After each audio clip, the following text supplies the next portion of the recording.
දේශපීඨයි ප්‍රේමවන්ත සහෝදර සහෝදරයනි තවත් අලුත් දවසක් අලුත් මාසයක් පෙබරවාරි මාසේ පළවෙනිදා ඉරිදා දවස සබත් දවස හරි අපූර්ව දවසක් දෙවියන් වහන්සේ මාසේ පටන් ගන්නවා පළවෙනිදා. ඒ නිසා අපි මේ මාසය වෙනුවෙන් දෙවියන් වහන්සේට ස්තුති ප්‍රශංසා වෙනවා.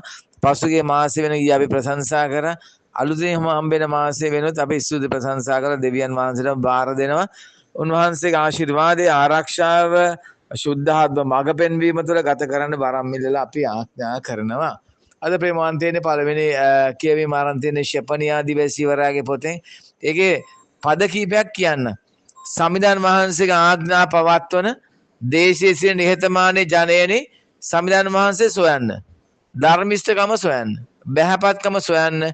සමහර විට සමිඳාන වහන්සේ උදාහස දක්වන දවසේදී නුඹලා විනිශ්චයෙන් බේරනු ඇත.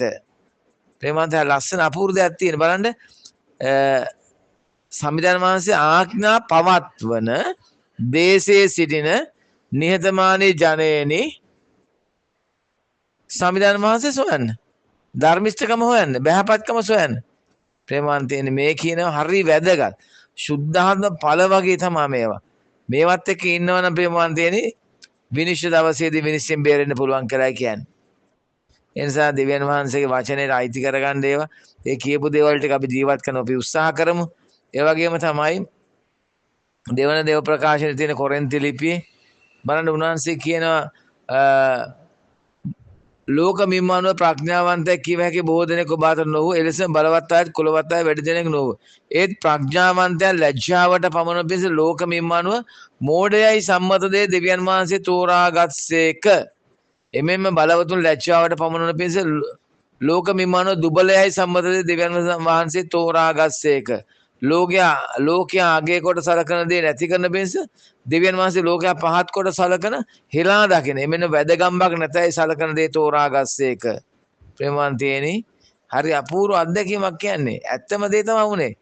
ලෝකේ හිතන විදිය නමුත් දෙවියන්සේ ක්‍රියාවලිය වෙනස්. ජේසුස් වහන්සේ මහ පොළොවට ඇවිල්ලා කරපු ක්‍රියාවලියම බලන්නකෝ.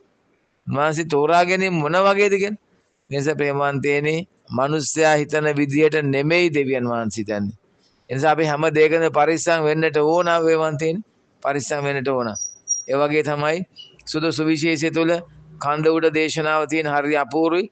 ඒකේ කියන දේවල් හරිම වැදගත්. ක්‍රිස්තියානි දර්ශනය වගේ තමයි. බැගෑ සිතින් දෙව් සරණ පතන්නෝ භාග්‍යවන්තයෝ ස්වර්ග රාජ්‍ය වුන්ගේ. ඒක ප්‍රේමවන්තයනි අවසානයේ හරි අපූර්ව දෙයක් කියනවා. ඒ තමයි නිර්මල සිත් ඇත්තෝ භාග්‍යවන්තයෝ ඔවුන් දෙවියන් වහන්සේ දකින්නෝය. සාම ඇති කරන්නෝ භාග්‍යවන්තයෝ ඔවුන් දෙවියන් වහන්සේ පුත්‍රයෙකුන් ලබන්නෝය කියලා. ඒ නිසා ප්‍රේමවන්තයනි අපේ හිත පිරිසිදු කර ගැනීම අති වැදගත් වෙනවා.